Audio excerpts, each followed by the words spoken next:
नमस्कार दोस्तों, टेक्नीशियन तपन YouTube channel में आप सभी दोस्तों को स्वागत है। आज कुछ नया सीखते हैं।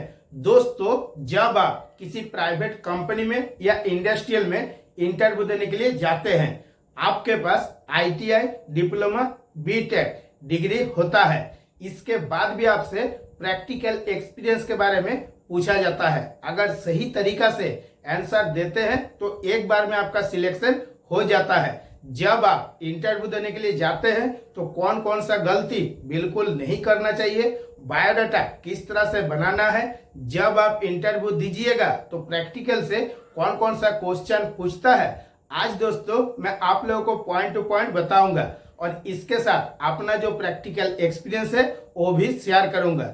इस वीडियो को अच्छा से अगर देखिएगा तो आप भी बेटर तरीका से इंटरव्यू दे सकते हैं, आपका भी सिलेक्शन एक बार में हो जाएगा। दोस्तों, आप सभी को पता है हम ऑनलाइन क्लास भी देते हैं। जो आपका ऑनलाइन क्लास हुआ था, जब आपका इंटरव्यू था 30/4/2024 को, और ये जो आपका इंटरव्यू क्वेश्चन का पार्ट है वो है पार्ट 7 का। इससे पहले पार्ट 6 तक ऑलरेडी वीडियो बनाकर आप लोगों को समझाया हूं।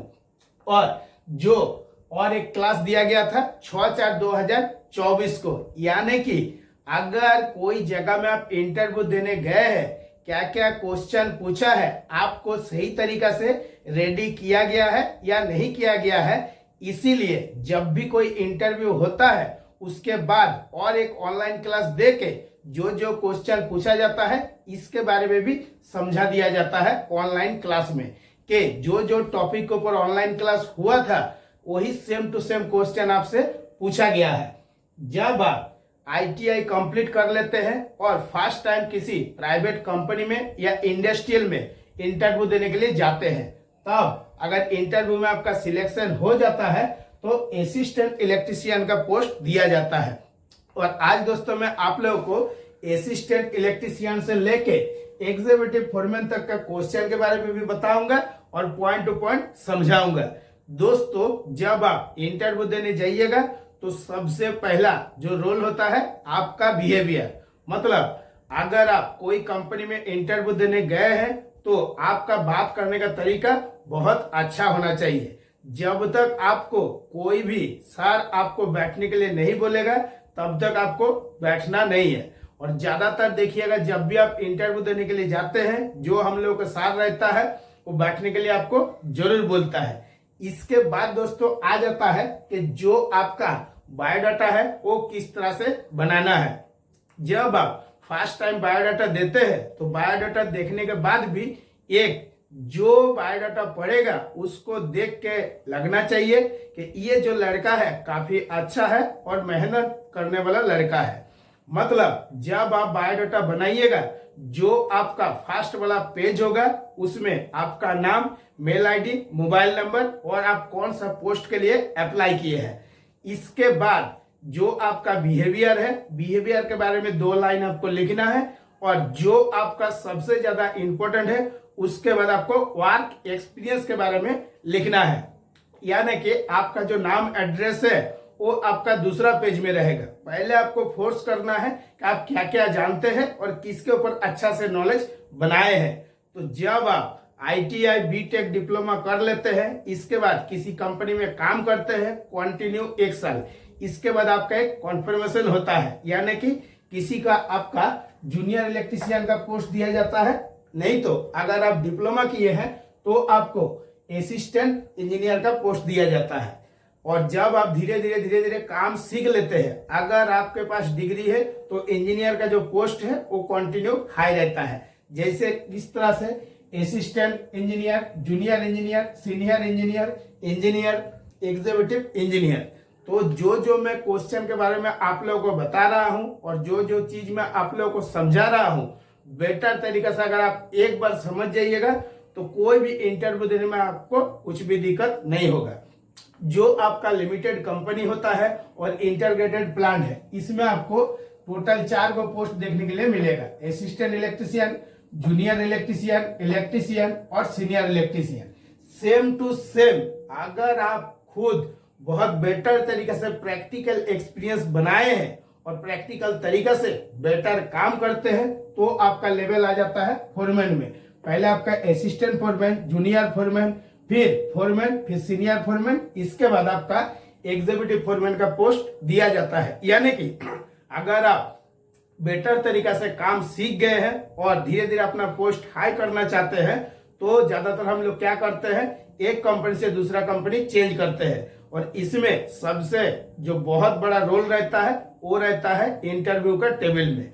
अगर आप बहुत अच्छा काम जानते हैं और हर चीज को बहुत बेटर तरीका से एक्सप्लेन करके समझा सकते हैं तभी आपका सिलेक्शन होता है। और आपके अंदर में बहुत ज्यादा नॉलेज है और आप कोई भी एक डॉल स्टार्टर भी बेटर तरीके से एक्सप्लेन करके नहीं समझा सकते हैं तो आपका सिलेक्शन नहीं होगा। जो आपका 30/4/2024 को इंटरव्यू हुआ था, DOL starter, star delta, R DOL, soft starter, VFD और इसका जितना सारा डायग्राम है तो अलग अलग जितना सारा फ्रेंड इंटरव्यू दिया था अलग अलग क्वेश्चन पूछा था। किसी को बोला है कि डॉल स्टार्टर का डायग्राम बनाइए, किसी को स्टार डेल्टा का बोला है और किसी को आर डॉल स्टार्टर का बोला है, जिसके ऊपर ऑलरेडी हमने वीडियो भी बनाए हैं और एक्सप्लेन करके आप लोगों को समझाए हैं और ये भी बताया है कि जब आप इंटरव्यू देने जाइएगा तो इसमें से कोई एक डायग्राम आपको बनाने के लिए बोलेगा।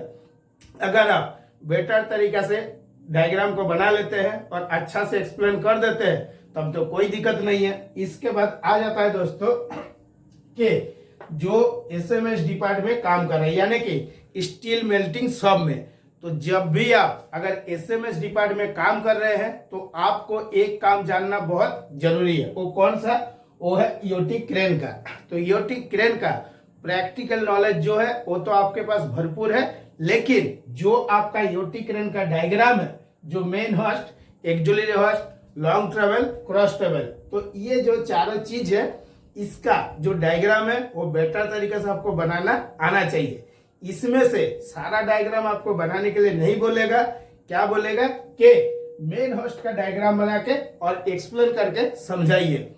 एक बार में अगर आप मेन होस्ट का डायग्राम बना देते हैं और बेटर तरीके से एक्सप्लेन करके समझा देते हैं तो आपका सिलेक्शन हो जाएगा। अगर आप YouTube में सर्च भी कीजिएगा मेन होस्ट कंट्रोल वायरिंग तो आपको वीडियो मिल जाएगा। इसके बाद आता है दोस्तों कि जो आपका ट्रांसफार्मर के बारे में, अभी जो 30/4/2024 को इंटरव्यू हुआ था तो जितना सारा इंजीनियर था, देखिएगा ये क्वेश्चन आपसे बहुत बार पूछा गया है कि ट्रांसफार्मर का 5 गो सेफ्टी पॉइंट के बारे में बताइए। ऑलरेडी हमने वीडियो बना के 9 गो सेफ्टी पॉइंट के बारे में आप लोगों को बताया हूँ। इसके बाद आ जाता है जो PRD वाल्व है, ये किस तरह से काम करता है और इसमें जो आपका प्रेशर का सेटिंग है वो कितना रखना चाहिए। इसके बाद जो आपका इलेक्ट्रीशियन और सीनियर इलेक्ट्रीशियन से क्या पूछा गया था कि जो आपका EOT क्रेन में मैग्नेट पैनल रहता है तो इसमें कंटिन्यू जो इलेक्ट्रोमैग्नेट रहता है तो इसमें DC सप्लाई हम लोग क्यों देते हैं, DC देने का कारण क्या है, तो इसके ऊपर भी वीडियो बनाकर आप लोगों को समझाया हूं। अगर आपसे जो जो क्वेश्चन पूछ रहा है बेटर तरीका से आप अच्छा से क्वेश्चन को समझ जाते हैं तो आपको आंसर देने में कुछ भी दिक्कत नहीं होगा। हर टाइप का वीडियो जो है YouTube चैनल में मेरा उपलब्ध है, अगर आप बारीकी से देखे हैं तो जवाब देने में कोई दिक्कत नहीं है। इसी जगह में दोस्तों और एक क्वेश्चन आ जाता है, देखिएगा जो सीनियर इलेक्ट्रीशियन से बार बार पूछा गया था कि जो स्टार डेल्टा स्टार्टर रहता है तो इसमें जो आपका स्टार कॉन्ट्रैक्टर है इसको पहले क्यों ऑन किया जाता है और इसका 2 गो फायदा बताइए। 2 गो के जगह हमने 10 गो बता के रखे हैं वीडियो में। जब तक आप YouTube में सर्च करके नहीं देखिएगा मेरा खुद का स्टार डेल्टा वाला वीडियो तो आपका डाउट क्लियर नहीं होगा।